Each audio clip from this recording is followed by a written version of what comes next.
You and I are going to give one take for each of the matches. So I'll read the match out and the scores. You give me your take, I'll give you mine, and we'll go in that fashion. So the Lexus WSL Finals presented by Corona Cerro opened up with women's match 1. This was Caroline Marks ultimately defeating Betty Lou Sakura Johnson 9.66 to 5.0. Mitch, what was your take on this opening match? Well, obviously for Sakura, it's her first time in the format. A lot of nerves right there. And especially, I think the one thing that affected her the most was the long wait. Usually getting it out of the way, first or second day of the waiting period, you're there already. You're not seeing your opponents that much. You're obviously getting used to the island, but it is your second time competing at the location. But for Caroline Marks, I mean, she's been here and done this before. Back-to-back runner-up to the World Championship right now, and right before that, her maiden World Championship. So I really think that experience mattered a lot right here. But the one thing that I want to point out the most, there was a rookie mistake by Sakura in this heat where she takes a ski back out, her leash wraps around the ski, and, she loses one of her fins right there. And this is the only mistake I really saw from her. You want to be patient. You know that you want to be on the best waves to beat Caroline Marks, an experienced surfer like her. But you can't pull a rookie mistake like this in a situation, the most important situation of your career so far. And that's really, to me, what cost her the match. For Caroline, I thought she surfed very well. She was a very smart and strategic surfer in that match, but most importantly, experience prevailed in a location like this. And of course, in a format that I think has benefited her in the past 2 days. Yeah, definitely. I mean, it was one of those things too, and we talked about it previously, where the swell target was a little bit all over the map. Is it going to be huge? Is it going to be a restaurant swell? And I know we turned up on the day. We went on hold. The swell was building. It was a little slow, and I think the score lines reflected that. I was really, really impressed with Betty Lou surfing in the training sessions, actually. She kept standing out to me. We did kind of the co-ed training sessions. We had 2 different groups, and every time I looked up at the screen, someone was belting it off the top, and it was Betty Lou, and I'm like, wow, she could be really, really dangerous. And I did think she'd be more of a threat. Obviously, the leash wrapping around the ski, suboptimal. Swell building, suboptimal. Wasn't the case for Betty Lou this year, but as you pointed out, Caroline Marks, she is just a deadly, deadly competitor in virtually all conditions, and well-deserving win. We next moved to men's match 1, and this ended up being 2019 world champion out of Brazil, Italo Ferreira, defeating Jack Robinson, winner of our previous event in Tahiti, 14.33 to Jack's 5.83. Mitch, what's your take on this one? Yeah, we all know what Italo's capable of. He can throw big airs, big carves, combine everything. During the free surfs, too, he had a couple spectacular waves. And I just really felt being under priority right here. This was, to me, the biggest catalyst out of, the big movement in this year's finals in comparison to the other one. Higher seed has priority at the beginning of the heat. And for Italo, he surfs his heat strategically, very different to when he opens up in open priority in comparison to when he's in second priority. To me, it benefited him. It added too much pressure to Jack, or at least that's what I noticed. And, unfortunately for Jack right there, he wasn't needing major scores, but at a point of the heat, needing 2 scores with that small amount of time left and the growing swell, you got to be expecting a certain wave out there. He was needing 2 sevens basically at the end of the heat, where Italo was able to go on smaller waves, create a lot of these scoring opportunities for himself, surf an excellent heat. And of course, for Jack Robinson, a couple of falls cost him rhythm back into getting into the ocean. And, number 5 in the world isn't bad, but I was feeling at least number 2 in the world for him, given the location that we were going at. And, now he's back to the drawing board. He has won at Bells before, and excited to see him back in 2026. But I thought Italo surfed a perfect heat, given how the conditions were. Yeah, I mean, for me, this match went virtually how anyone would have predicted, right? Italo got very busy early on. He caught a ton of waves. He nailed some huge airs. And unfortunately, Jack couldn't produce over a 4. Jack's another one. He looked great in the training sessions. He was trying his sharp eyes. He was trying his Arakawas. And even though the training sessions weren't in like bombing, wild open ocean, like tubing cloud break, it wasn't hugely dissimilar to what we got on finals day. And Jack still looked great. I think Italo is going to be challenging in any conditions out there, but when you think about it, between Jack's performances in the training sessions, and also I'd argue he has very similar backhand tools to Griffin Colapinto in terms of repertoire, power, and speed, and just didn't unleash that during the match. So missed opportunity for Jack. He's had a few cracks at the WSL Finals format. Hasn't panned out for him, but yeah, that's the way that match went. Women's match number 2, Caroline Marks advances. She takes on the then reigning women's world champion, Caitlin Simmers. Ends up beating her 14-6 to 11-3-3. What's your take on this one, Mitch? Well, this to me stylistically was the most interesting matchup leading up to the finals. We all knew that Caitlin was really good at going left, a great barrel rider. She's made the final in Tahiti before. She was coming off of the final over there against Molly Picklin too. But I just think this is a completely different wave to where she had competed at in previous events with this format before. She even came out publicly and said, I don't think having it at cloud break is something that is really, beneficial to me, to my own style. I want to have it at lowers personally. I totally understand that. But, given the conditions and how it was, I was thinking to myself, all you need really is 2 turns to be able to get a 7 or 8 with your capabilities. And to Caroline's credit, Caitlin was winning the majority of the heat, in the first half, and then she eventually came back and then was able to get her 7s and, something close to excellence. What I felt would happen with Caitlin, once she had her 11 points, she maybe got a little bit too comfortable on going waves that weren't going to better her scores. Opened up priority for Caroline. She won on that bomb, got the high 7, eventually took the lead. And unfortunately for Caitlin Simmers, back to the drawing board right now. Number 4 in the world isn't bad, especially after winning your first maiden title. But it was kind of the tail of the tape for her this year. Ups and downs, couple of victories, looking really good at certain locations, but not as consistent as many of us were thinking of her. But I thought Caroline Marks, once again, experience really prevailed right here, especially in winning those decisive heats. To me, she really looked spectacular in those kind of conditions. And to be completely honest, too, I think she's made major improvements to her forehand, especially on the carbs, Dave. Caroline Marks, to me, looked better than ever going left.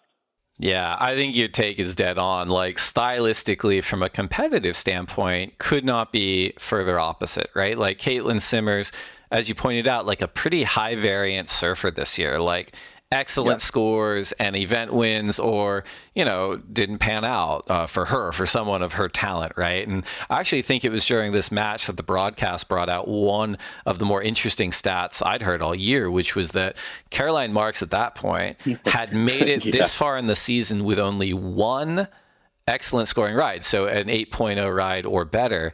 And I actually had to ask a few people if that was right, because it kind of blew my mind. And she, as you pointed out, she is an absolute machine. She can get high 6s, high 7s on dial-up in virtually any and all conditions, and just such a gnarly competitor.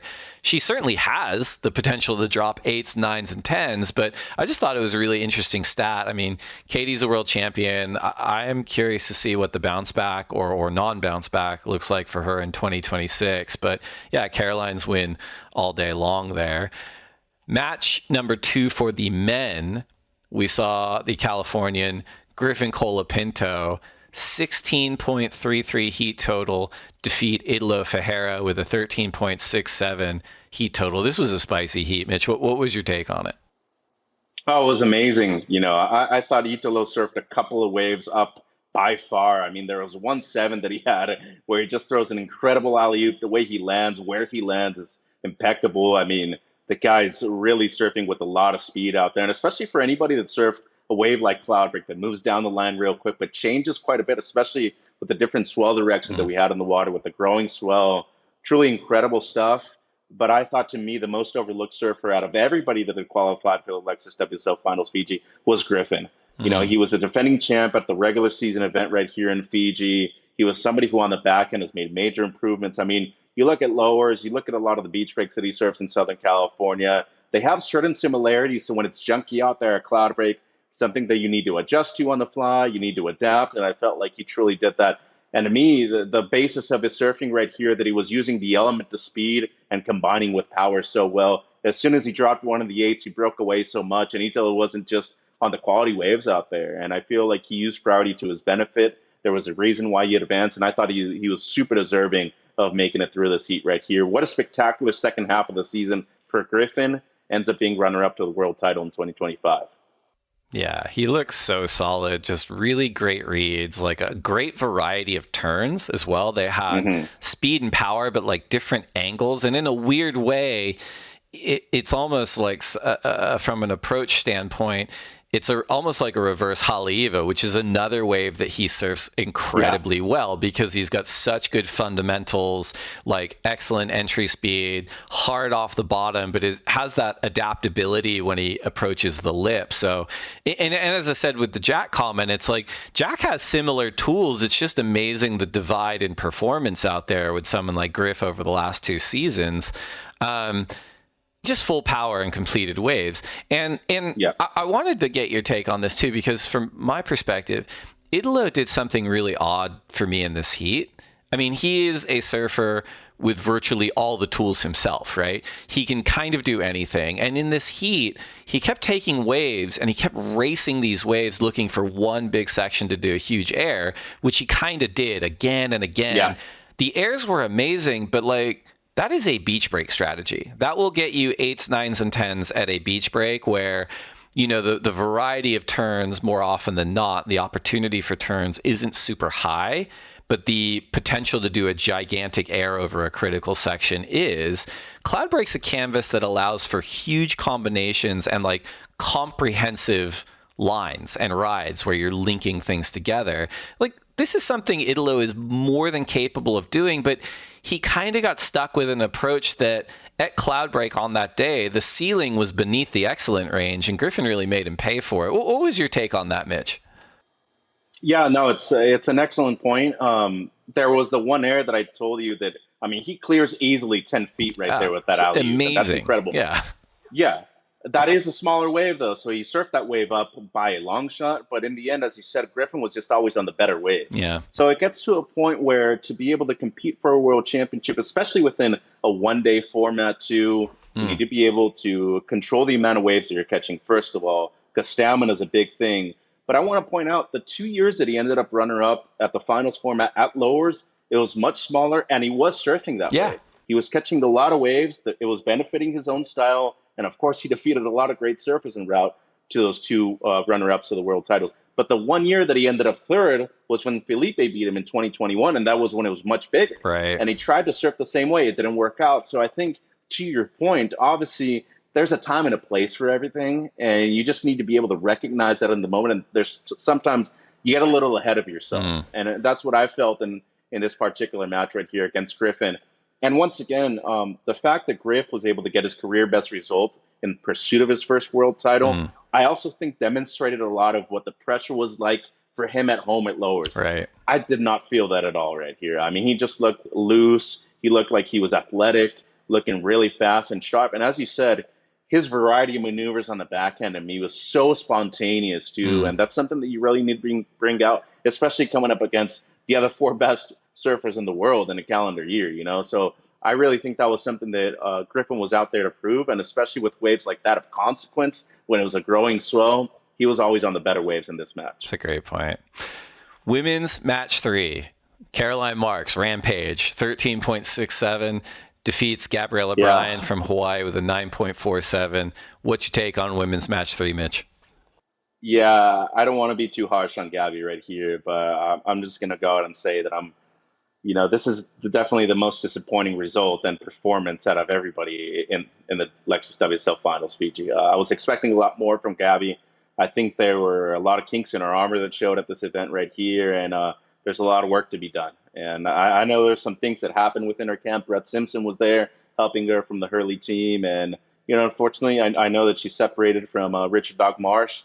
That might have hurt, but in the end, the opportunities were there, especially with Priority at the beginning of the heat too. I thought that was going to benefit her, but I just felt like she was searching for a wave that wasn't really existing out there at that moment, waiting for a set that never came through. Caroline got busy under Priority, and then eventually she got into a better rotation, was on the much better waves, was able to get a great set, have a couple of big carves, and then Gabby just seemed like she was stuck in a rut with her wave selection too, going on way smaller waves. I think her best score was a high 4, barely breaking a 9-point heat total. So in the end, I think there's a lot of work to be done, but this one stings a lot given how good she was during the regular season. I mean, dude, 3 wins throughout the regular season. You were number 2 heading into the event, and you had the chance right here. Like, I just feel like personally for myself, if I would have been in this position, I know I probably would have at least tried to gone on some much better quality waves out there. But props to Caroline once again, man. I mean, she went out there and proved how good of a competitor she is going up against Gabby Bryan, who had won 3 regular season CT events. What's your take on it, though, Dave? Because I know Gabby yourself, she's been on the lineup a couple of times, and we do consider her an unofficial lineup team rider. I mean, once again, props to her for an amazing year, but I expected a bit more from her. Yeah, actually, I got to catch up with Gabby's mom while I was over there for the week and told her exactly that. I'm like, she doesn't have to put a sticker on the board, but she is an unofficial lineup team rider. We love her surfing over here. But no, not dissimilar from you, man. I mean, another 6 and a 7 from Caroline and another win. And we love Gabby surfing. You pointed out 3 wins on the CT this year, arguably the most powerful surfer on tour. And I just think her backhand could have been such a point of difference weapon out at Cloudbreak. It didn't happen. And, you know, after going down to Erin Brooks last season and missing out on the WSL Finals last year, in admittedly different conditions at Cloudbreak, you have to wonder if Fiji is a little bit of an odd competitive blind spot for Gabby. And that happens, like, that's happened over the history of the sport. You think, like, this surfer and that wave, like, semifinals or bust every event. Like, it's a guarantee. And it just, sometimes it doesn't click. And it'll be interesting to see, you know, how she processes it. I think she processed missing out on the finals last year in a very productive way, just by virtue of 100%. how successful she was this year. And yeah, I mean, moving to a version of the aggregate rankings next year and just how good of a surfer she is, she could be really deadly. But yeah, we'll see how it goes in 2026. Men's match 3 showed the other rampager of the event, Griffin Colapinto, 15.43, defeating the big brew from South Africa, Jordy Smith, 13.5. What was your take on this one, Mitch? Man, as I told you before in our post-Tahiti recap episode, there was, you know, one person that I think 95% of the world population was rooting was for Jordy Smith. And, you know, he did have an excellent score in that heat. Props to him. That floater, I think, you know, only a certain number of people worldwide would have gone for that maneuver right there. But he was in a desperate situation. Sure. I mean, he doesn't make that floater and he's not back into the heat. You know, breaks the combination right there, was still needing a score towards the tail end of the heat. But once again, I just think the big difference right here was that Griffin was just surfing at a much faster speed. And most importantly, was always on waves within the priority rotation that was benefiting him too. You know, if there's one thing that I will say, being the higher seed, priority is obviously a way bigger benefit than it could be a demerit. But in the end, too, it just adds more pressure to the person that actually has priority, because you make a mistake, it's like, what's the whole point of being the higher seed in the event? You know, if I'm using it badly, if I'm just wasting it at the beginning of the heat. So I understand Jordy's perspective. It was a slow heat too, but once Griffin got going, he just went on a roll. And as we saw throughout the entirety of the day, he was just really in a great rhythm with the ocean too. But once again, Jordy Smith, number 3 in the world. He's been runner-up multiple times. I think another excellent year. In Fiji, though, I think most of us knew that he wasn't going to be the favorite right there, despite him being a great surfer, having competed there since the late 2000s as well. But this to me just showed why Griffin right now is considered one of the best in the world. He went up against a guy who had a career year and went out there and said, you know what, Big Brew, I don't care who you are, what you're capable of. This is my event for the taking. And I just feel like, once again, the speed on the back end, the variety of maneuvers really stood out from Griffin. Yeah, I think you're right. Griffin looks super strong again. I do think that this heat felt very winnable for Jordy Smith. As we point out, you know, Jordy's got priority. That could maybe be a curse, especially if you hear your competitor racking up like 6s and 7s and you're like, turn it around going like, what the hell's going on here? Like, but then you mentioned the floater, but like the turn on the section before the floater was like the biggest turn of the day, right? Where Jordy's really using that big frame. Huge big blaster to a big tail drop floater, gets the 8.67. He doesn't need much at that point. He just didn't get it, right? And then right at the end of the heat, Griffin really shut the door with a great wave. But that, to me, like in the last few minutes, I'm like, Jordy, if he gets the wave, is going to win this. He got a wave. I don't know if the score was there. I definitely think he surfed a little more conservatively on that than he would have normally. Yeah. And it probably wasn't going to do it anyway, but it didn't look like he was going for the score, maybe. He's trying to complete the wave and get the mid-range score. Ultimately, it didn't matter. Griffin shut the gate on him right at the end. But yeah, it was a great season from Jordy. And by all accounts, like, he's nowhere near being done. Like, he's here to stay. And I think the schedule next year, especially with those opening 3 events at Bells Beach, Snapper Rocks, and Margaret River, all places where he is excellent at, he could run off with a heater next year. So we'll see how it goes. Women's final match 1, right? So the change this year is if you are the number 1 seed, you only have to win that very first match to claim the world title against the challenger. You lose that match, it goes to best 2 out of 3. In the opening women's final match, Caroline Marks, the Rampager, 12.5, defeats the then current world number 1, Molly Picklum, 10.5. What was your take on this heat? Because I think this got people's hearts going a little bit. Oh, dude, I remember calling this heat, and Molly had her 2.5s, really solid heat, smart and strategically very well surfed heat. But I was like, 10 points in the final match against the way Caroline's surfing, like, to me, the most motivated Caroline's been seen throughout the year. And I was just like, I still don't know if there's a wave out there. Caroline could easily get a 7 or an 8, and case in point, she did towards the end of the heat, and then Molly was needing a score. Wave never came through, and I just felt like maybe Molly was barrel hunting a bit too much after she got her second 5. Right. And, those waves really weren't opening up. They didn't have the same kind of size that we saw, a few hours later. But, I mean, props to Caroline, man. I mean, she pushed her to the limit. And it just seems like, heat 2 and 3 of the final matches, she was gassed out. I mean, at that point, you've already surfed 5, 6 different heats.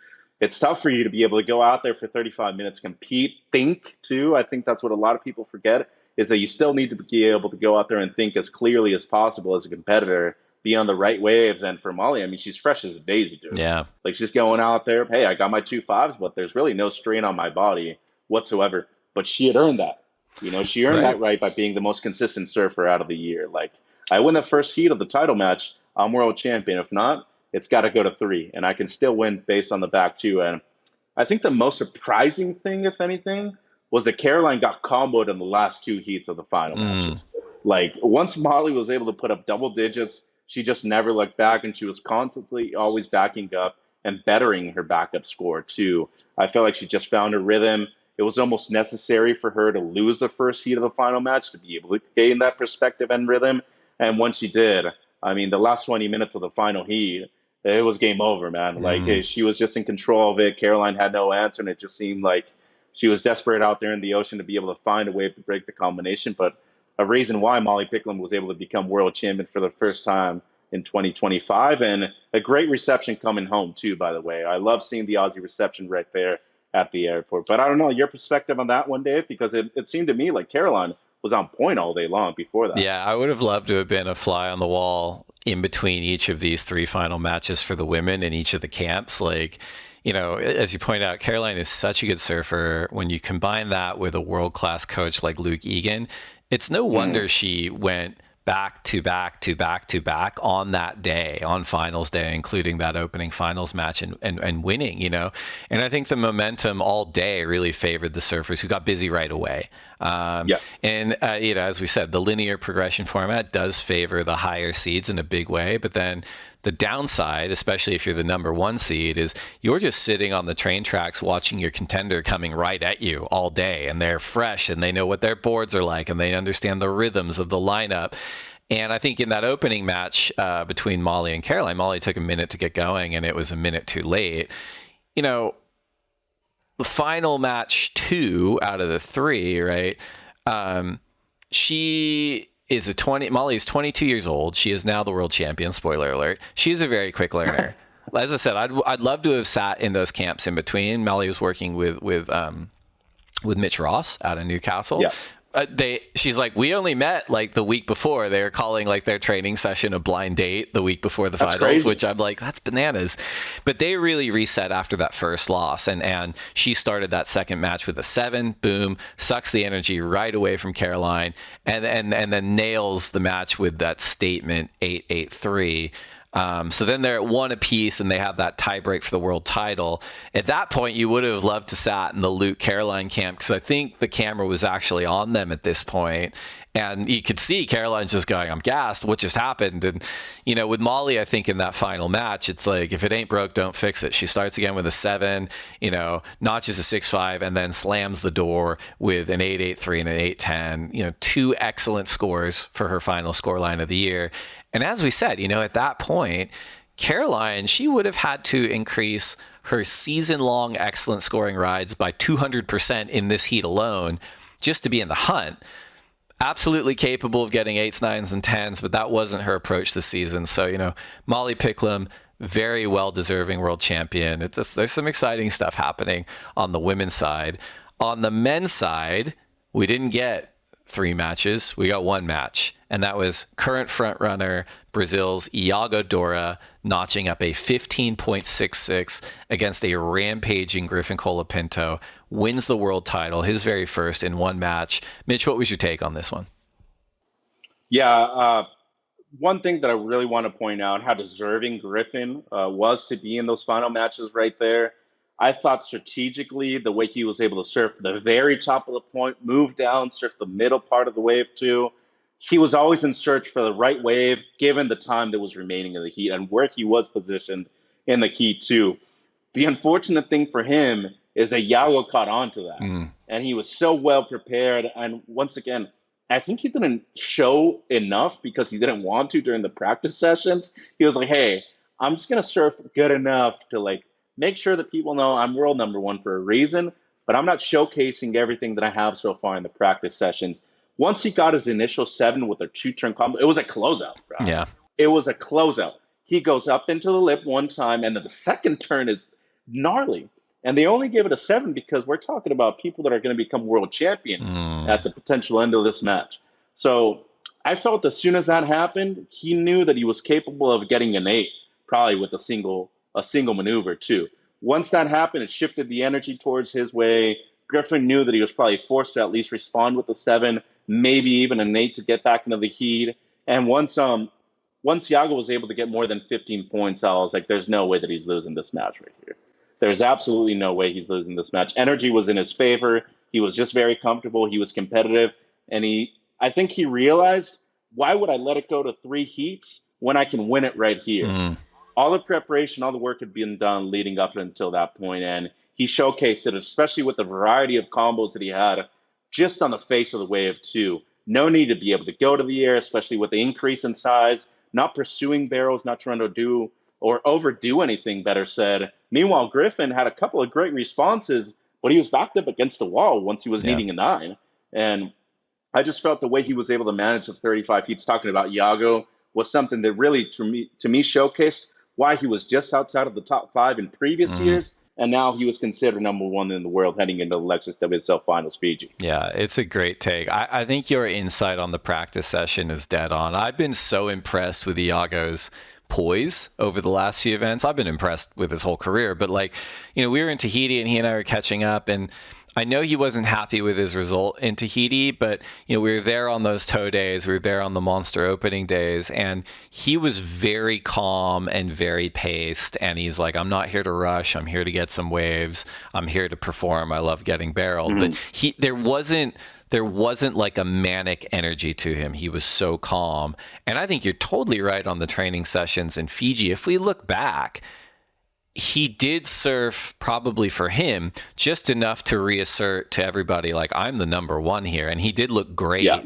But I'd be interesting to watch those training sessions in hindsight and go oh my God, he was surfing at 30%. Right? He's feeling the reef out. He's feeling his boards out. And he's doing something that's very mature, which is, I'm not showing my competitors nor the surfing world, which includes the judges, my entire repertoire here. I'm not going at Mach 5. This is a practice lap for me.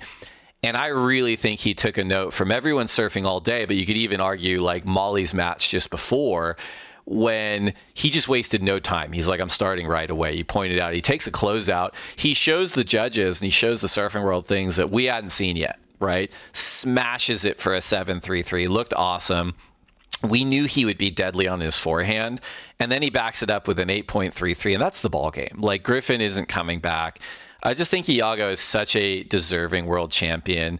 There's just there's no flaws in this young man's game. And I really look forward to seeing how he handles a new challenge with the world champion spotlight in 2026. But yeah, it was awesome. Any closing takes you got from our take machine for the Lexus WSL Finals presented by Corona Cero? Yeah, it's really important to me to remind everybody. I've been seeing too many things online, too many people that are just talking trash on, hey, the absence of Gabe, the Mm. absence of John. Hell no, bruh. Hell no. This guy is deserving. There's nobody that has worked his ass off more than Yago to be able to put himself in this position of success. And if people are trying to take that credit away because two of the greatest surfers of all time, there's no doubt that two of the greatest surfers were absent this year, that's because they wanted to. Mm. I mean, obviously one was injured. He was trying to come back for the tail end of the year. He wasn't going to qualify for the finals anyway. But look at the increase in success that Yago's had throughout his years. Mm. I mean, he's won outside of Brazil now. He's demonstrated that he's good at pipe and in Tahiti. And of course, at a wave like Fiji, too, that can be so different, so variable, like he's deserving to be world champion. And on the other side of the spectrum with Molly, she hadn't won an event until Brazil, right? And then Mm. up until, that point of the year, everybody was like, damn, she's great. She charges certain waves. In Brazil, she proved that she can surf small waves, tiny waves, anything competitive under, shoulder high. And then she goes into Tahiti too. There's no doubt that she's the favorite after she drops the first 9 of the first 5 seconds in the heat. So I feel like not only the two people deserving of being world champions were able to accomplish it this year, the way they were able to do it really showcased how good they are and how high the talent is at the moment. So personally, big fan of this format. I think it's going to be a little missed, and just super stoked on the outcome of the event. But yourself, Dave, I know you were there in Fiji for a little bit and you were able to see the practice session. So I feel like you got an even better perspective on things. Yeah, I will always argue that if you're on the ground in Fiji, you'll get a better perspective, even if that's not 100% true. No, it is. But no, it's interesting. I guess I hadn't been, in the social media dome hearing the hot takes around that, so I hadn't been exposed to that. Obviously, I think it's well said. Like, John and Gabe are amazing surfers. I think they're amazing surfers that'll likely be back in 2026. I will also say that, like, Iago Dora is pretty much name number one on any of the CT surfers' lips when they're like, who do you look up to? Yeah. Including John and Gabe. Like he has been, and he's been that way for a while. And you and I are both like core surfers. Like we fancy ourselves as high IQ surfers. I'm not CT level high IQ. I'm not John and Gabe high level IQ. They're seeing something, and they have been seeing something in Iago for a long time. And I just think the world title is the latest proof positive of that. So congratulations. I think well said on Molly too. Such a deserving world champion. I'm sure we're going to talk about that a little more later.